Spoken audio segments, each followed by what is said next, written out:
podcast where we are absolutely sure we don't know everything. I am your host, Kelsey Darragh, and this week we have one of my friends on. I love it when my friends are on. This is Chen, my buddy. Say hi. Welcome to the podcast. Thanks for having me. Thanks so much for coming. I'm so excited about this episode. I want to just read off your resume a little bit to tell the folks why you're here today. All right. Chen, you are the co-founder of Neuro and NEUROGUM mints with your buddy Kent, who I also love. You were Forbes 30 under 30 this past year. You own a multi-million-dollar company, and you're how old? I'm 30 now. What the fuck, dude? How did you happen to do that? You're also a black belt in kendo. Grew up doing What is kendo? Kendo is a Japanese martial art that involves a sword. It's called the Way of the Sword. Oh, wait, I've seen this. Anthony Bourdain did this. And you bop each other on the head? Exactly.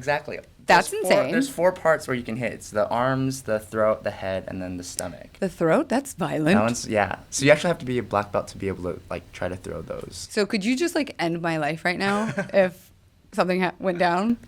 I don't know. I would never want to think about that. No. I don't want to go there.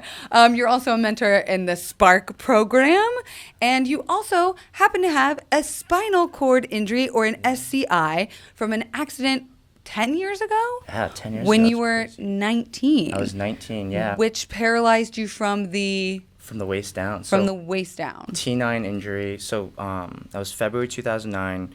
We were going up to Big Bear, actually, for a friend's birthday. Mm-hmm. And it was a pretty bad storm, but I grew up snowboarding and skiing, and then when I was going down to jump, I over-rotated and landed on my back. I shattered my spine. So about 35-foot jump. As soon as I landed, I knew something was wrong. I was I looked up and I was like, what? I thought I almost died for a second. Because it was so cold. I got everything knocked out of me. I landed on my back so hard that actually all my right ribs broke. And then one of them punctured my lung. So I was like, fuck. Yeah. And then from a ski jump? Yeah. And you were boarding? I was boarding. Wow. And I knew when I couldn't get up that something was wrong, and luckily my girlfriend at the time was behind me because basically the whole park area was closed. Oh wow! It was a whiteout. The storm. And luckily, she knew not to grab me or anything, and I was like, I need help, and so she boarded down, got ski patrol.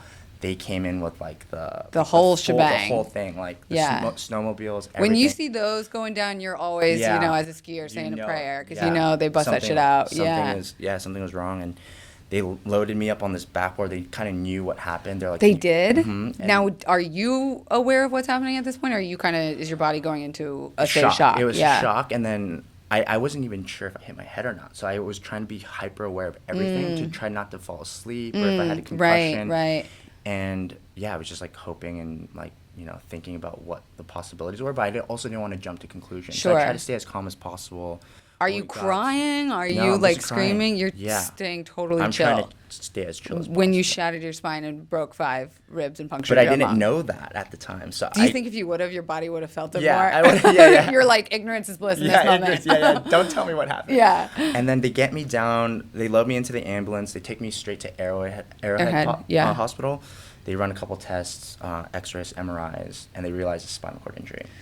And spinal cord is trauma 1. So if you ever have a brain injury, spinal cord injury, they usually want to air freight you out because time is so critical. Holy shit. So they didn't do that. But they couldn't do that because of the storm. So they would have endangered the pilots. So they loaded me back into another ambulance, and then I went to Loma Linda. It was 2-hour something. A 2-hour ride? And then within about 8 hours, I was in the OR because it was emergency surgery. So I got injured February 8th, but by the time I was in the OR, it was February 9th, I think. Oh my, and where is your girlfriend? Where are the rest of your group of your friends? When do you call your parents? When? I couldn't talk to my parents. So I think Liz, my girlfriend at the time, she told everybody at the birthday. They were I think crying and they didn't know what to do. Obviously, my emergency contact was my sister and my dad. They knew, and the first thing I thought was don't tell mom, because my mom lives in Japan. Wow. So I was like, no, don't tell mom. We don't know what's happening yet. Let's just wait till we figure something out. Sure. As soon as my mom got the call, she was on the first flight over. Of course. And then I at the time I didn't know what was going on. Right. Through my mind, I was just something's wrong. I'm gonna get better. I'm gonna be fine. So this is a dumb question, but with spinal cord injury, are you not feeling from the waist down in that moment? Instantly. Like as soon as you landed, you were like, I can't feel my legs. I can't move. And then another thing is proprioception. What is that? That was a very big word. It's where when you usually you know where your body parts are. So if, like, you know that your leg is there. You know, like when you're sitting on that chair, your arm is there. That's like your body, like your brain's way of knowing and navigating where everything is. Yeah. Spinal cord injury, you don't know where your parts, your legs are sitting, or what angle, etc. And so, like, as that was going on, I was like, oh, maybe it's just shock, and then once the shock subsides, I'll get that feeling back. Right. But I knew it was pretty serious as soon as the OR attending and like the other 2 surgeons came down, and it was like midnight, right? Wow. So all of a sudden there's 3 surgeons, and they're like, we're gonna take you into surgery immediately. And then that's when I kind of like. So you're 19. You're old enough to be making your own medical decisions. Is this something that you're like, wait, let me think about it and talk to my parents, or like figure out insurance stuff, or are you just like fucking do what you got to do? I remember actually. So Mark McKell was Who dat? resident. He was one of the resident Okay. surgeons. So he was in medical school, and he was the one who was like going through everything. We ended up becoming really good friends. Oh, He's still a dope. good friend of mine right Amazing. today. And he gave me all this paper. He was explaining what was going to happen. He was like, signed, we're going to put you in surgery. I wasn't really thinking about it, but he was like, we have to put you in surgery. Right. And, so and are they telling you what they're going to do? Like, they told me that, it was a burst fracture. We're going to have to basically line up the rest of your vertebrae, because everything was like jumbled around, and align it with 2 metal rods, screws, stabilize you, and do bone graft. So what happened with T9, like a burst fracture, is that the impact was so big that it's not a break or a crack. It just literally explodes. Whoa, so there's no like more shattered, literally. So I actually lost an inch of height. No way! Yeah. So like, imagine like if you don't have any vertebrae, then nothing. You go down. You go down. Wow. So they had to decompress my spine to like realign it, and then make a bone graft to make replace that vertebrae. Right. So you're going into surgery to basically rebuild your parts of your spine and do the lungs and everything. We're titanium buddies. Yeah. So most people, when they hear about SCIs or spinal cord injuries, you're like inches away from death a lot of times. Like if you snap your neck, or if you're in an accident with your back. Like, time is very critical to get here. Yeah. So are you at all in that mindset of thinking of the, what's the word, criticalness,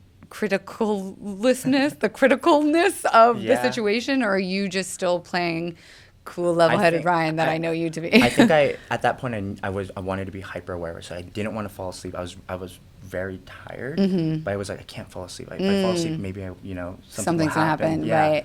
So I just had all that adrenaline was rushing through. Wow. Your body was probably like keeping you awake. Well, it's great. Within 8 hours, I was in surgery. It was an 8-hour surgery. Woke up in the morning, and then I was in ICU for 2 weeks. 2 weeks. So you wake up. I'm assuming your mom's not there yet. No, my mom was there like that morning. Oh shit! Yeah, she got the airline connection. Yeah. So you're waking up. You're in ICU for 2 weeks. When does your mentality kind of start to shift? I think that first 2 weeks was a blur, but then. So Dr. Mark McKell, who's my friend now, Mark, he kept checking up on me. So the other 2 surgeons were so busy that, this is routine spinal cord injury. They take care of it. They'll follow up later. But Mark, just took an interest. Yeah. He kept checking on me every day. And what was crazy was that he noticed that I wasn't healing. A lot, the liquid that was coming out, the discharge had a lot of what was the word? But it was gunk. Whatever it's called. But they were giving me all these antibiotics to try to kill that bacteria. Ooh, okay. And then even vancomycin, which is the strongest. Right. Holy shit. No, I wish. One dose and my vein was done. So this dose they had to replace a different vein. Wow. Because they wanted to kill that bacteria. Right. After the second week, Mark was like, "You're not getting better, and this antibiotic's not working on you. We're gonna have to put you back into surgery to flush your spine." Fuck. So within 2 weeks after my first surgery, I had to do another surgery to cut back open and flush the spine because that bacteria wasn't going away. But so you're under all kinds of meds and drugs and painkillers and stuff. So this really is like a blur for you. It's kind of a blur, yeah. I can't really remember too many of the details, but Mark, in a lot of ways, saved my life. Really? If he didn't check up on it, they would have kept trying to do this antibiotic, and I got really sick. Right. I because of the lung, I got not pneumonia, but what's the other one? Typhus. Bronchitis. Oh, okay. I think bronchitis. Yeah, bronchitis, chest, coughing, hacking green stuff. Yeah, but Mark kept checking on me. Thank God he did. Yeah. Yeah. So you're 19 at the time. 19. And I spent the next 6 months in the hospital. 6 months? Yeah. Are you even, are you recognizing the amount of work that is lying ahead of you? Like, you I dropped out of school. I had to withdraw from school. Are you in college at this point? Yeah, I was a sophomore in college. Wow. Yeah. So are you, you made a really beautiful Instagram post on February of this year because it was the 10-year anniversary, 10 years, how you talked about in the beginning you were super optimistic and you kind of were, would you say, a bit of denial of what was happening? 100% denial. Yeah, I think the doctors as soon as woke up, they're like, you'll never walk again. Oh, fuck. You're gonna be in a wheelchair for the rest of your life, and your life's gonna be like very different XYZ, and like going through all the things that. And 19, I was like, I thought fuck it was invincible, you know? Yeah. Like, I was like, what are you talking about? Like, I ran cross country and track. I grew up doing martial arts. Like, I was like, how can like what? That's not me. It's someone else. And yeah, it was part denial. I was like, in 6 months, things are gonna get better. I'm gonna walk out of this hospital. And I think that first 6 months, I was like very optimistic and like delusionally kind of happy. What else are you gonna do? I think that was like my defense mechanism. Like that was like my way of coping with it. And I think when reality started to sink in, that's when I was like, oh, like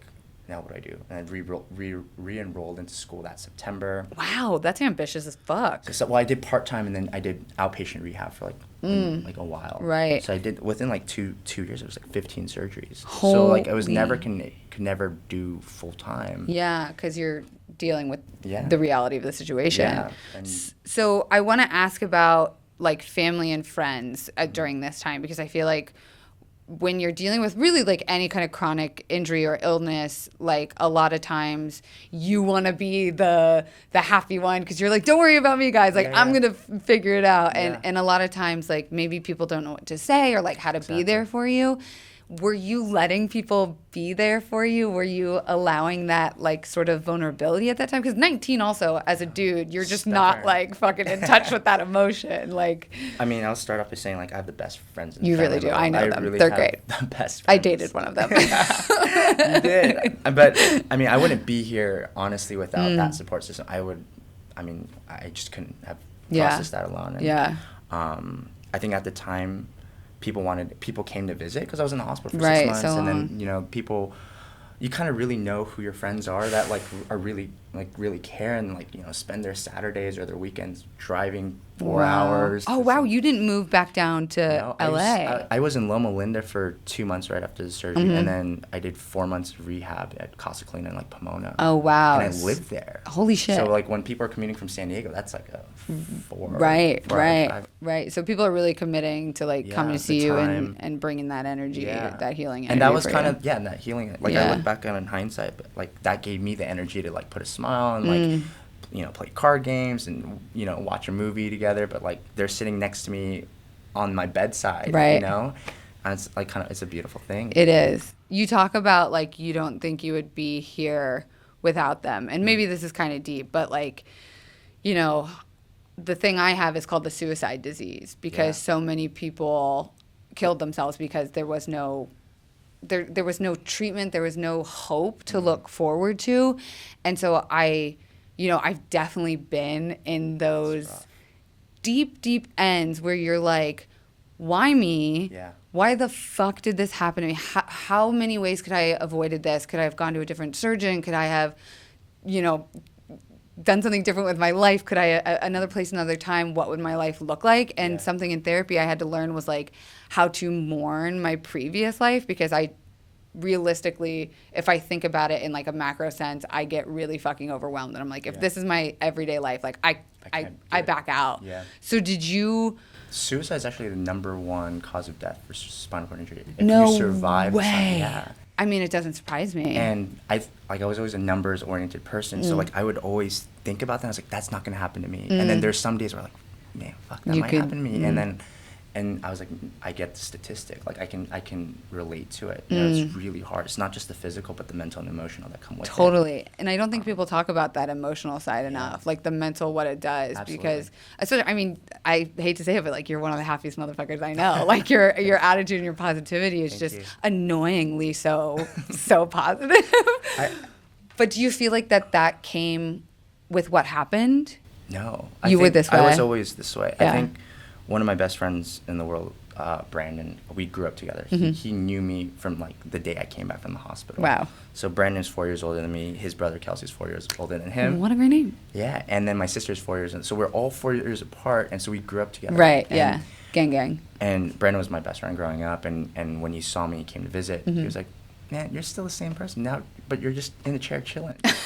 But that made me smile, because I was like, okay, I'm still the same person. Yeah. The personality's the same, but the way I move around the world and navigate is different. Yeah. But that doesn't change who I am inside. Right. It gave me a huge perspective and appreciation for life and not taking things for granted. At the core, I was always like, you know, kind of a happy-go-lucky a good guy. kid. Or no, I wouldn't say that. No, he's an insanely, it's annoying. Like I said, it's annoyingly so that you're.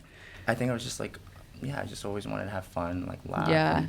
And it took some time to get to that point. Yeah. You know, like to be genuine about it. I think the first 2 years were faking really hard. it. Yeah. Yeah. Until you make it was like a real thing. Yeah. And so like kind of opting out of life, did you ever make a decision in your head, like you said you didn't want to be a statistic or whatever, like did you ever make a promise to yourself of like, that's not gonna be me, it's not even an option?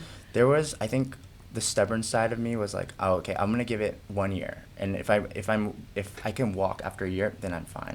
And then the 1 year I'm like, oh, now let's go 2 years. And then I don't know, I kept like, it was like dangling a carrot in front of my own mind. And then I was like, I can't think too far in the future. Like you said, it was like too overwhelming. So let's take it day by day, step by step. Right. And that's really kind of how you got through it. But at the same time, it's like the friends and the family that really like, hey Ryan, what are you doing? They come down to visit, and that was like really motivation for me. Yeah, totally. I want to ask you a little bit about having to ask for help or having to learn how to ask for help. I'm someone that cannot ask for a fucking favor or like on a really bad pain day, if I have like a pitch meeting or something and I'm like, I can't fucking skip this. Like I would rather be the person that powers through it and then like is in bed for 8 hours afterwards. I'm the same way as you. Do you think that's a good quality about us? I think that's what you define resilience as, right? Like you kind of power through. Like I think sometimes like powering through too much and like not listening to your body can be detrimental, but that defines who you are, and that's what people love about you. Do you ever? I get annoyed when people are like, I can't believe all the things you've done with what you have, and like I can't believe, and I'm like, bitch, I would have been doing this shit anyways. Yeah. I think when people are like, oh, I feel so bad for you, I'm like, don't feel bad for me. People say that to you? Because some people, like random people here and there. Oh, like, God. And I'm like, don't feel bad for me. Like, it's like, I think if you feel bad for someone, then you have something in your own life that you feel bad about. But if you can empathize with someone, I think there's a big difference. Totally. Like, feeling bad, but it's like, oh, I can understand that situation. Right. Because like, a lot of people have not gone through what I've gone through. Right. And a lot of people haven't gone through Everyone what you has their fucking but shit. Everybody has their story. So everybody in the world has something that they're going through. But if you can all like, collectively realize that, then it just makes life easier to digest. So you're now a guy in your 20s going through, 20-year-old guy shit, and you've been thrown this kind of curveball in life. Did you experience any challenges of like having to figure out how to be in a different mindset, like in that tender age? Because I feel like if this were to happen to someone young and this is kind of like all they've ever known, or it happens to someone, from birth, or like in their old age where they're like, this is something I choose or I need. Right. What kind of struggles did you go through, kind of relearning or learning how to navigate? Like, was dating difficult ever for you to even think about in the beginning? Or there's a lot of self-doubt. I think a lot of the times it's like, okay, what can I do? And I think in the beginning, I focused on a lot of things I couldn't do anymore that wouldn't be the same. So, like we surfed a lot, and then we were skating, we're snowboarding, and like all this stuff that I was like, oh, it's gonna be different, and if it's different, then maybe I don't want to try it. But I think the stubborn side kind of always comes out. So it's like, as soon as I could get a car again, I got that car. Yep. Like I did driving lessons while I was in rehab. Wow. For 6 months, I was like, I'm gonna get a car. Fuck yeah. Quick. You were doing the racing, like the cycling? I started cycling shortly after college. Yeah. But And yeah, so there's a lot of things where it's just you're like, I'm not stopping. I'm not slowing down. but it took time. Yeah. Like, that first 2 years, like even going back to school, like I wouldn't go to class because I was like, oh, I don't want to go to class. And then I felt all these like, excuses. My dad, who was like the most strict, like typical stereotypical like Asian. Dad, he was like he on Saturdays as a kid I would do martial arts training in the morning and then golf and then back to martial. Like I would back to back and then school and he was the guy after my injury.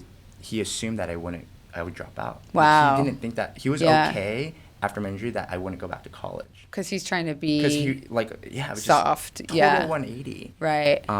But I was like, I have to go back to school. I have to try to find some normalcy. You know? Totally. So kind of forcing myself to go out sometimes, like to parties or stuff like that, and then navigating. But like listening to your body too, like you mentioned, like it's important to not like overexert certain parts mentally or emotionally or physically too. Right. Did your relationship with your parents change at all?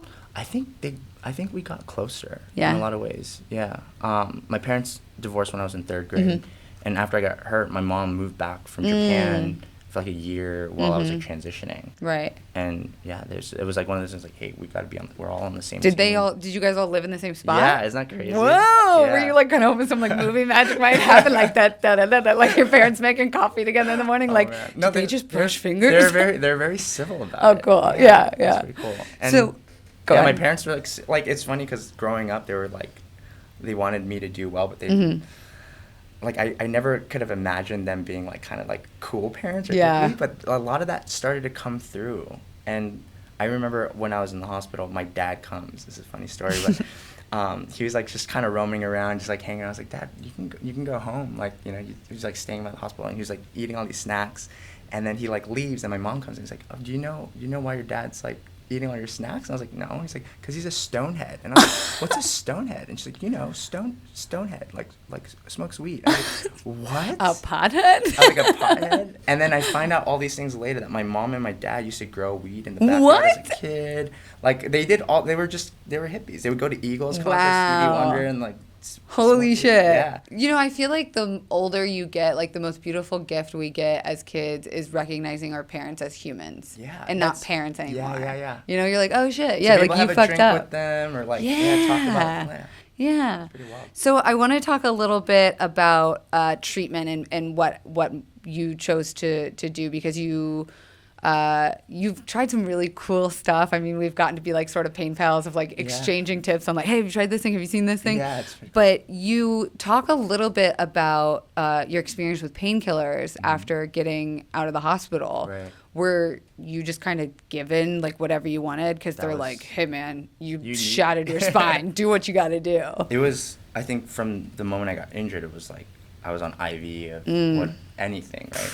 Like morphine, every Demerol, narcotics, Dilaudid, all that stuff. Oh god, and that makes me sick. Afterward, I just continued that in pill form. And what I didn't realize was that I was taking that so much, like every day, like morphine, methadone, hydrocodone, Oxycontin. Every day. And what I didn't realize was like my tolerance just kept getting higher and higher. And, and then I would go out and, drink and do what you got to do as a 20-year-old boy. Yeah. But I was doing it for so long that what I didn't realize was that the withdrawal pain from the opiates was almost as bad as what the pain was trying to treat. So I had nerve pain from the nerve damage, low back pain, all that stuff. Right. But I was just like every 4 hours, like I could feel it wearing out. I got to take some more. And that's a vicious cycle because anybody who is a drug addict never has a goal or intention of becoming a drug addict. It's just a byproduct or a symptom of what happens. That's a great point. And for me, what I didn't even realize was like, I never would call myself a drug addict, but I was like doing just by drug addict-y things.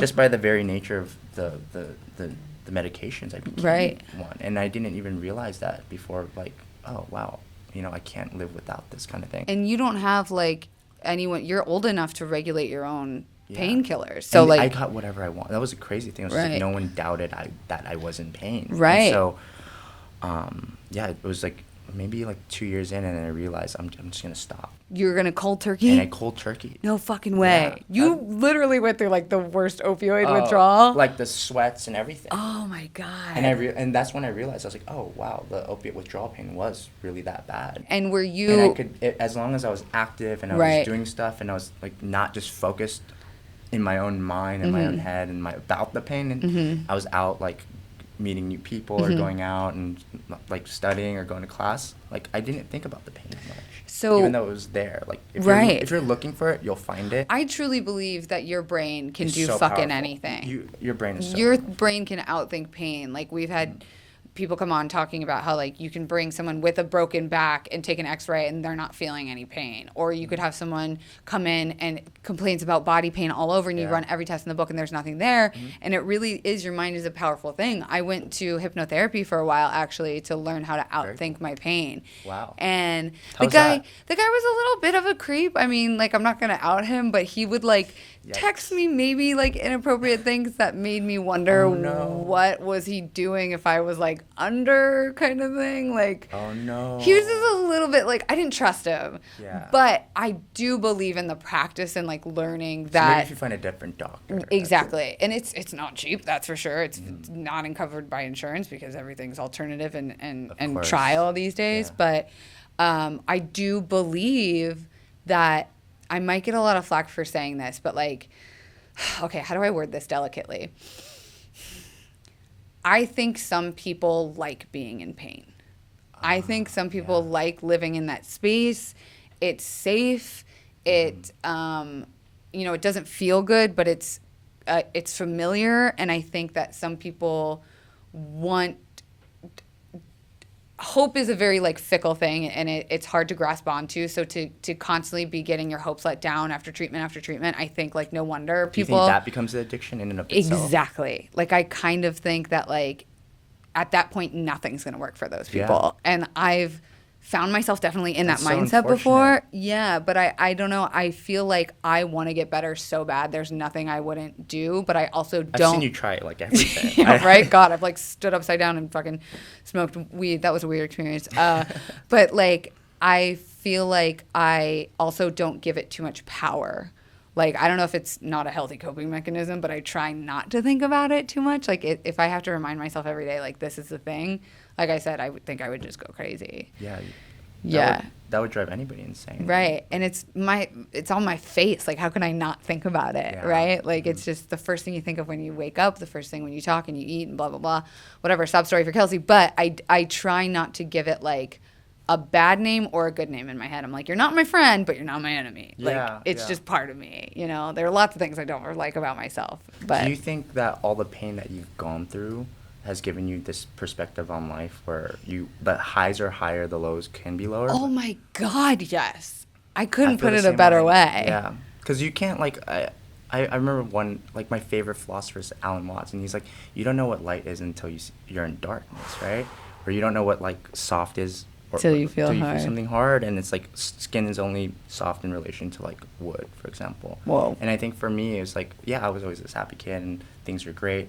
And then after this happened, like, I knew how low you can go, to the point where, like, you're contemplating, like, maybe I want to go to sleep and then never wake up. And that's what it is. It's not you want to die. It's that you don't want to die, but you just want to be. Yeah. And, like, that thought of, like, going to sleep, never being able, not having to wake up, and then waking up, and you're like, no, this is a new day. And then the highs are just amazing because, like, you just have a broader spectrum to compare things to. Well, speaking of fucking highs, let's talk about some of your highs because the shit you've accomplished, spinal cord injury or not, is insane. You've built this business of Neuro, which I've got the product here, which you can see on youtube.com/KelseyDarragh. But, like, let's talk about what the fuck Neuro is and what specifically Neuro Mints and NEUROGUM is and how the fuck you got into this business. So let's maybe start there. How the fuck did you get into this business?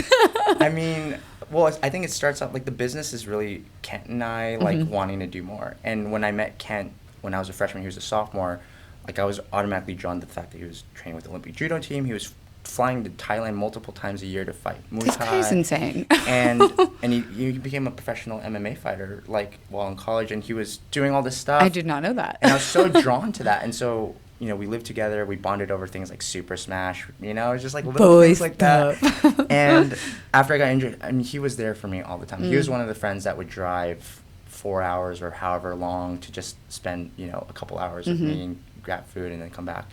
And when I finally came back to school and I needed to like assimilate to everything, he was there to like make everything feel as normal as possible.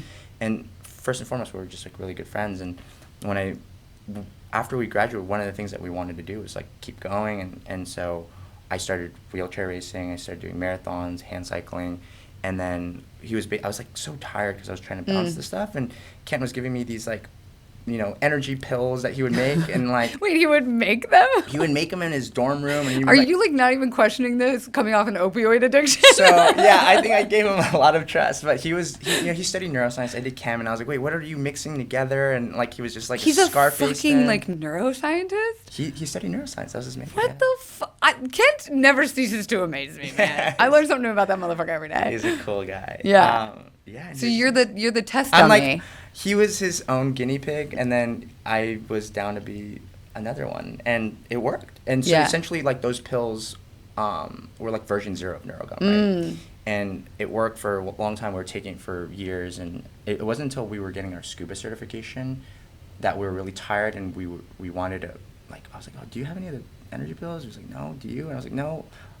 I wouldn't be asking you if I had them. And we kind of realized that it was like inconvenient to like carry pills, and it's really hard to share. So if there's like 8 other people getting certified that we had just met, but like they're just as tired as we are, I'm like, hey, do you want these energy pills? And there's like some sketch factor. Of course, that, right? I'm like, no, you psycho. What are you handing me? If we were able to put that same exact formulation, but just change the medium, something as friendly as like a mint, and like that's like as approachable, maybe we have something. And so we kind of sat on that idea for like a year. Right. I got the job at Hulu. Right. Kent then moved from fighting to becoming a muralist for the city of LA. Which is amazing. Just like insane. And we just kind of got busy, and we just sat on that idea for a bit, and just turned to Google and like, let's just try. Like, if we don't try, then we'll never know, and we'll always like regret the things that we don't do. And so we found an amazing manufacturer after calling so many. And so you just like Googled manufacturers? Like how gun do you manufacturer? Yeah. And we exhausted all of the resources in the U.S. because they wouldn't take us seriously, and then we finally found an amazing manufacturer up in Canada, and they're one of the best people to work with. And what are you saying to them when you're pitching them? We want to make like brain mints? We want to make a cognitive, like energy and focus gum and mint. And we had all the research with caffeine and L-theanine as a... L-theanine's that shit, dog. L-theanine is amazing. A lot of people don't know about L-theanine. Can you explain because 99% of people probably don't know what that is. L-theanine is commonly found, and it's one of the amino acids in green tea. And it's like if you take L-theanine alone, it gives you kind of this calm, kind of more relaxed feeling. It's actually great for anxiety. And so like dosage around like 200 is pretty good. But when you couple it with caffeine, it reduces the jitters of caffeine and the anxiety that caffeine can induce. And it's like a really good combination. So and it's like the only thing small enough to bring a supplement into your brain, right? Because like your brain has all these blockers that keep shit out from like toxifying it, but L-theanine, right? Or is that GABA? That's GABA. Oh, damn it. You're like, what are you talking about? But we're actually making a neuro like calm product, so we're gonna have GABA, vitamin D3, and L-theanine in it. Okay, sorry. So go back to L-theanine. But L-theanine is that amino acid in green tea, and it's kind of when you drink like a cup of tea, you feel a little bit more calm and like that little like kind of like that buzz that you get. Yeah, like a cat staring at a like bird out the window, like laser focus, but like relaxed. Yeah, not exactly. like crack, like not Adderall. Cracked out, not like jittery, like energy, but like more of a focused energy. Yeah. And we didn't reinvent, like there was so much research behind it, like hundreds of articles. Right. So we just took all this hard work that everybody else did, and we just repurposed it into gum and mints. So when you get a manufacturer on board, we launched end of 2015. You are giving like all of your friends product. I remember trying the very first bags. Yes, it tasted like shit. They were so bad. But I don't know. I think you guys worked, but it tasted like shit. Yeah. And I think people were willing to put up with the taste because you're like the effects and benefits are so great. But do you use the comp that like it's a cup of coffee and a mint, right? Or it's half a cup of coffee worth of caffeine, but we use natural green tea caffeine. So it's like instead of having coffee in the morning, someone could grab, the gum and mint and have just as much focus. Yeah, if you pop 2, it's Did actually you know faster because why? The reason, so with gum and mints, you're chewing it or you're absorbing it buccally. Orally, yeah. And what is that word you just used? Buccally. I don't know what that means. So buccally is like along your cheeks. Okay. So you have your body has the ability to absorb the active ingredients in your cheeks versus like if you're drinking coffee or energy drinks, it has to go through your stomach. Right. Go through all that. Got it. And then absorb is that why my stomach. therapist tells me to chew my Klonopin rather than swallowing it? It's faster. Yeah. A lot faster. Okay, sorry, carry on. So like Claritin, like those like ready dissolve. Those just absorb a lot faster in the pill form. Okay. So we kind of stumbled that on accident. I was like, oh, gum and mints are more convenient, but it's also faster than drinks or pills. Right. So it's just an added benefit that we found throughout the process. Hey, lovely listeners, Kelsey Darragh here. I just wanted to let you know, I know we're having a couple audio issues with this episode with the popping and whatnot, but don't worry, they aren't over yet. For the next 10 minutes, our microphone battery actually died, so that's why this sound is about to sound a little bit funky, but don't fret. It's only 10 minutes, and then we will back to being those beautiful radio host voices. I just didn't want to lose this beautiful part of the combo. So please keep listening and enjoying Ryan Chen.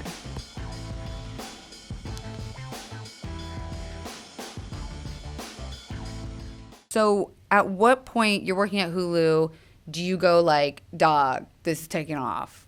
I got to give my time into this. It was about a year and a half into it when things started to really pick up. Like after we had launched, we got picked up by like Time and Dr. Oz and New Yorker. Holy like shit. all this stuff.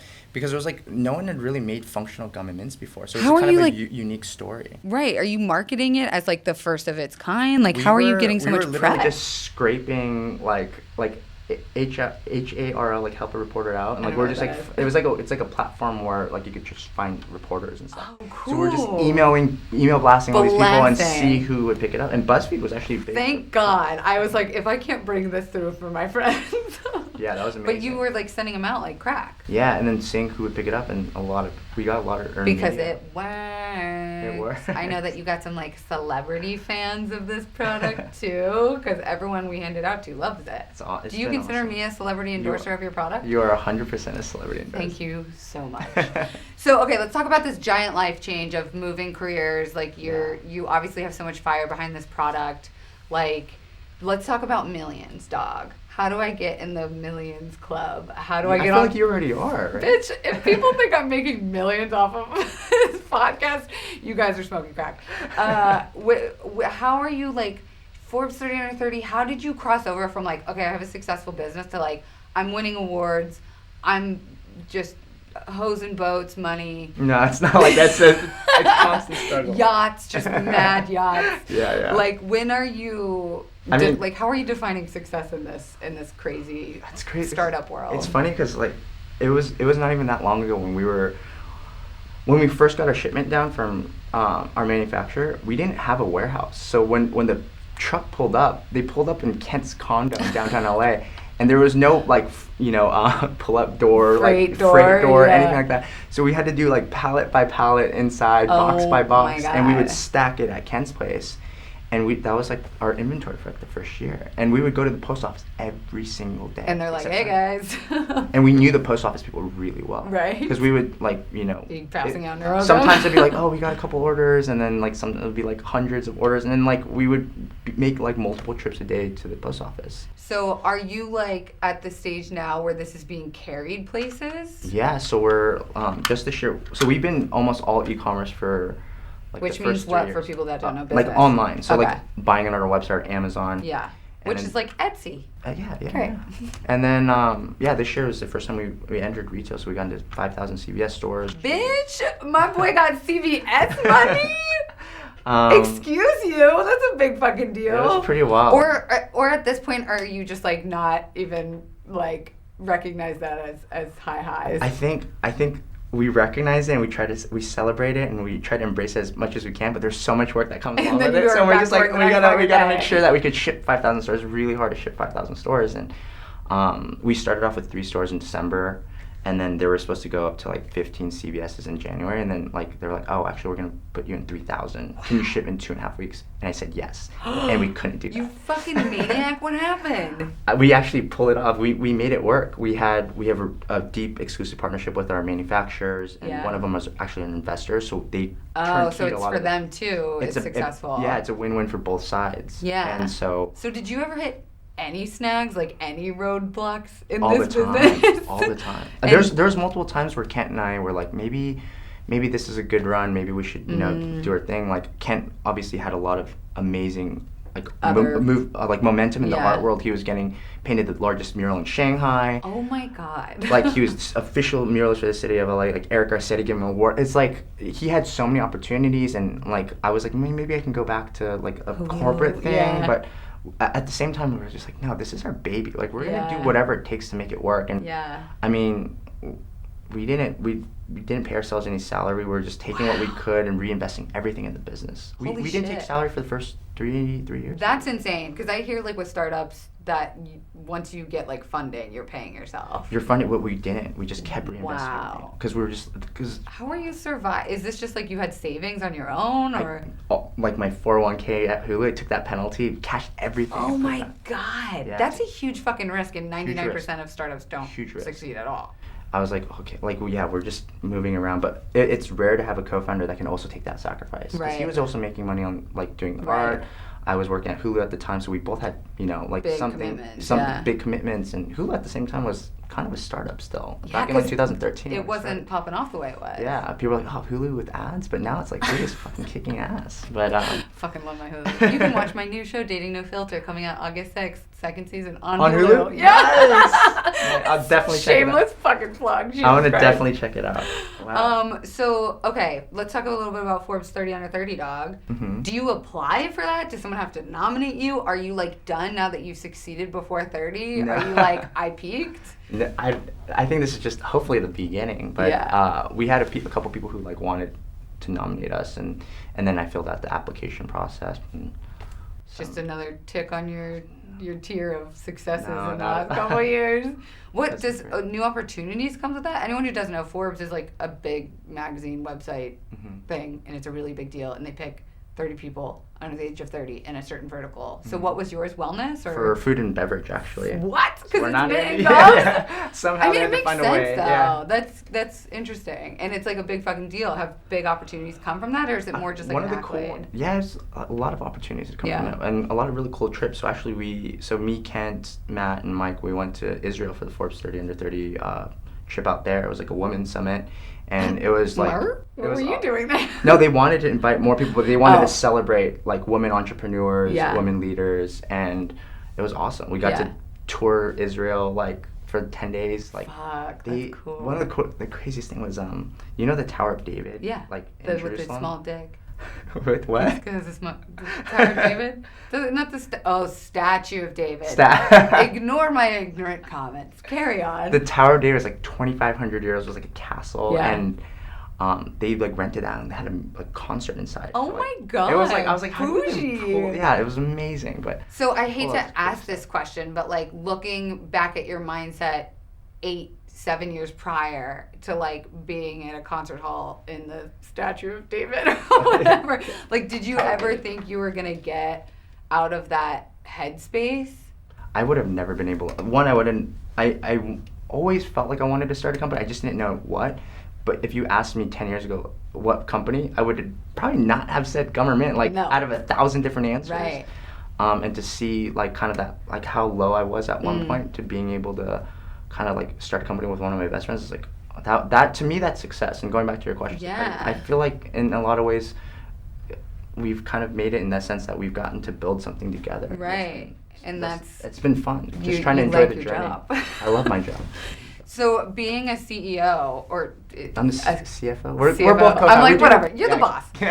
Being a boss who also has to deal with a chronic pain condition, like, I try not to let anything be an excuse for me. Like, do you ever have to think of like, that you have to start off on a different tier than people? Like, I always think like this person who I'm in a business meeting with like doesn't know my story or like doesn't know that the amount that it takes me to like get here and do this every day, and like it might just be a me feeling sorry for myself kind of thing. Like, when you're the boss, do you ever feel like you have time to feel sorry for yourself?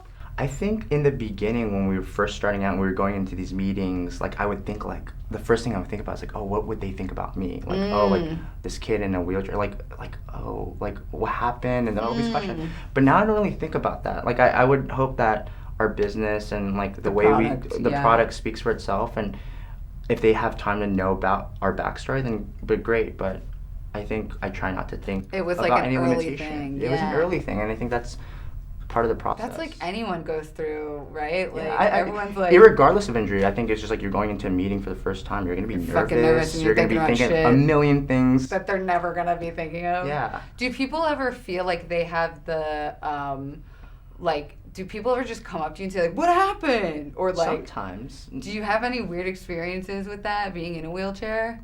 I think sometimes people are just naturally curious, and I don't fault anybody for being curious. I think it's a great like attribute. To have them like, ask people questions. should be curious, and some people who actually have the courage to come up to a stranger and ask, I'm more than happy to talk. That's a good attitude to have. I feel like. I mean, it doesn't happen all that often, but when they do, I definitely take the time to explain, and they're like, oh, and they're genuinely curious. Yeah, most people are good intentioned, I feel like. Yeah, they're good intentioned. If they're curious enough to ask, then they're definitely curious enough to listen. And we're back! And in case the viewers are wondering, we both put in some Neuro mint. So if you hear us ASMRing, just like, oh God, that sounds great. That's what this is. And they taste really good. The formula has changed, eh? A lot. Why are you smiling? Has it been hard? It's about 26 iterations that we've done since we started to get to How many iterations of mint can there be? Do you remember the when we first started out with Ziploc bags? Yes. And you kind of know who your honest friends are, because when I was sampling around at Hulu, people were just like, oh, yeah. And so other people like, this is like shit. Like my managers like spat it out right away. And to go now, like people are like, oh, this is just really good gum. What about it tastes bad? Like what was the thing that was making it taste bitter? Bitter. That's why tea, coffee, all these things are bitter, but pure caffeine is one of the most gnarly things. I also just learned this past week from Dr. Andrew Hill, who was also a guest on here, is that you can train your bitter profile. Because I was talking to him about how I hate black coffee or coffee in general. Oh, you don't like bitter? I hate bitter. So the fact that I'm able to do this version is really good because I have a very sensitive bitter profile. Oh. So I should be your like test dummy number one. Yeah. We have a lot of versions. You want? Yeah, dog. We have like a ginger chai flavor. Oh wait, honey what? Lemon. We got you a lot going in like that? Yeah, we're going in. Well, so we're doing a NeuroGum with GABA, D3, and L-theanine, and we're making a ginger chai flavor, honey lemon. So would that be a mint or a tea or? It's a gum and a mint. So both. That would actually be my favorite because I'm like anxious, and I literally had one before I came here. All right, you'll be the first little guinea pig. Yeah. Talk a little bit about what GABA is, because I remember you texted me like, hey, have you ever tried GABA? And I was like, what is this guy talking about? But I had heard a lot about it in the mental health space and the anxiety community. Yeah. So what is that, and how are you putting it into GABA and making people feel better? I mean, GABA is just great for like calm and relaxation. I think it's a product that we were experimenting with for a while, and then that's when kind of the segue. It's like neuro. Like our goal was not just to have an energy gum anymore, an energy mint, but like anything functional gum and mint anything that you could put in your mouth. Anything that sits in the medicine cabinet. Our goal was to put it in your pocket, and that became a really like broad and audacious goal. Yeah. And as we started experimenting with things like GABA or D3 and even daily vitamin gum and mints, we're like, we can do this and make it taste good. And the hardest thing is to make it taste good, because a lot of these vitamins taste really bad. Caffeine tastes really bad. Yeah. L-theanine has this like funky, sometimes like umami flavor. Ooh. But we do our best to mask it with like natural, like strong menthol. So it's like this is the best version I think I've had. It's really cool. Yeah, cool. I want to ask about like the future of neuro and like you mentioned GABA, and what do you see in the next year for you personally and you as you're a business owner? Because I don't know if we really got to talk about it, but I wanted to mention you did something really cool recently, which was you walked again for the first time in an exoskeleton. Yeah, it's an exoskeleton. It was like an Iron Man suit. Dude, so tell me about that. How the fuck did you find that? What was it like? Tell me everything. So I think going back to like, I met the founder in Israel. So during the Forbes 30 trip, one of my friends was like, "You got to meet Dr. Amit." And I was like, "Who's that?" And he was like, "He's the founder of Rewalk." And I was like, "What's that?" He was like, "This exoskeleton God, what a great suit." name. And yeah, and he was incredible. I got to meet him. We went up to the north part of Israel called Haifa and met him and his team. And just a backstory, he's like one of the greatest inventors. You go to his office, he has photos with him and Obama and like the Prime Minister of Israel. Like he's just shit, like you one call of me the, an Obama. That's good enough for me. He's like one of the best inventors. And when he was 27, for example, he came up with an MRI brain scanning machine. He sold to Medtronic at 27. Like crazy stuff like that. Things. And in his 40s, he got in a bad ATV accident. He was actually became a quadriplegic. Oh, man. And what happened was when he was in the hospital, he was in the hospital room with a paraplegic. Oh, wow. And he had built this exoskeleton suit, I think originally for like the military to like carry heavier loads. And he's like, wait, I can pivot this I can make this technology for paraplegics to walk again. Yeah. And that idea from the hospital evolved into Rewalk, which is this incredible company. So he's the guy who is kind of pushing the game on this thing. He's just his mastermind behind all of it. And it's literally like an Iron Man suit that you put on like pants? It's like kind of you strap it on. It's crazy because you don't feel that weight. It carries you completely. It has like a pretty natural gait. You can go up and down stairs. And how did you like it? So when we went to Israel, we got to see it, and then I got to try it for the first time in LA. And what was crazy was there's 3 hospitals in Southern California that do it. The one that I got paired up with was Casa Colina, the same hospital I did my original rehab 10 years ago. Holy shit. To talk about full circle. Circle of motherfucking life. Lion King. The Ryan King. And I saw like familiar faces that were like physical therapists that were still there 10 years later. Wow. And they got to see you fucking try and it. It was crazy. And yeah, Marcus, Kent, Matt, like some of my best homies. friends got to see that and was like, I actually got to go with you the first time you tried skiing. Yeah. And what's it called when it's mono with your hand? skiing. Mono skiing. That was a fun trip. That was Ibble Dibble. Yo, I tell people about Ibble Dibble all the fucking time. It's a drinking game. I'm just gonna say this. It's one of the best games. It involves a burnt cork and spots on your face. Yeah. If you know what Ibble Dibble is, please leave a comment below because that was the first time and only time I've ever heard that game. Yeah, that was the first time I think almost all of us played, except Marcus, who knew the game and taught us. And Marcus has nude photos of me somewhere in the cloud of me from that trip. That's how crazy we fucking got. But like, yeah, going with you guys on that trip was pretty epic. And you going up on the mountain was like... That was the first time. Yeah. And I was like, I couldn't get used to it. And like I think I went a couple months later when we were touring No Cameras Allowed, and then Marcus and I went to Aspen. A movie your friend made, yeah. Yeah, and we got I skied 40 miles in like 2 days, and so picked it up. Like it was like one of those things where it's like I kept falling in the beginning. Yeah. It was like really hard. And I remember like click. I feel like everyone there was kind of like we were gonna react based off of how you reacted because we thought it was fucking awesome. I remember being like, oh my god, this is so cool, but I didn't want to like overreact either, or like I just wanted That's you very to. kind of you. But is it? Right? No, it's not though. It's like I just want to be like, fuck yeah, you know what I mean? Like, I think in that situation I wasn't sure. Like, right, like that was just so epic to see. I think the thing I thought about the most was like, oh, I should have done this sooner. Like, oh really? Yeah, that was like the first thing that crossed my mind was like, someone was like, were you nervous going back? And I was like, no, because like I had to focus so much on not falling that I'm not thinking about like anything else. You're like, I don't have time for drama. Yeah. I'm fucking doing that fucking mountain 40 miles an hour downhill. I gotta focus. Yeah. So so with this exoskeleton, are you like, for people who have never heard of like Reframe or exoskeleton in general, like how do you get one? Like, are you gonna get one? Is it something you would use every day? Is this changing the way we look at injury? Like, when I met, so the person who demonstrated it for me in Israel was a similar injury to me for like 30 years or something, and he uses it every day to just get around. So he kind of uses both the chair and walking, but he uses like 3.5 hours a day. Wow. And it's pretty cool. Like, it's really changes like your life.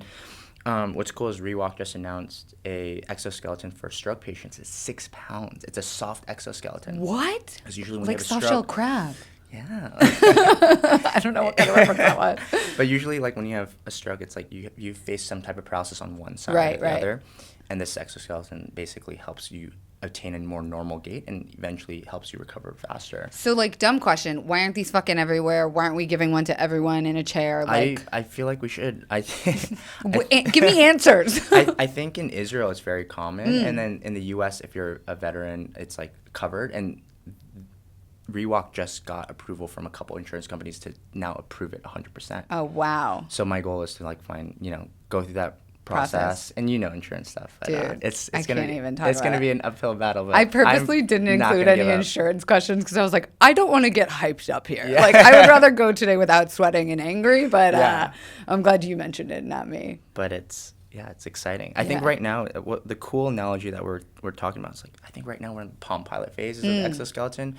Give it like 5-10 years and we'll hit the iPhone and it'll be so like. Are you running, not like anxious? Like, hello, fucking bitch. Like, hello, like. I think I would love for it to come out sooner, but at the same time, like, I'm having a good time living my life now. I'm enjoying what I'm doing. Like, when the time comes, it's gonna come and I'll be ready for it. Yeah. But I don't want to let my whole life go by while waiting for something to come out. And absolutely. Yeah, just like living it day by day, and then when it comes. Hell yeah, I'm ready. That's a fucking good point, man. Just, like, not letting life kind of pass you by, hoping. My boyfriend always says, like, we're going to have nanobots in, like, 5 years, and they'll be able to go in and, like, fix your face. And I'm like, I don't even like to hear that because I'm like you said, like, I'm so happy and almost. Focusing on the now, the present. I get guilt. I feel a little guilty almost, like how that's great. Chill I am and, like, happy and well things are going. I don't know, but.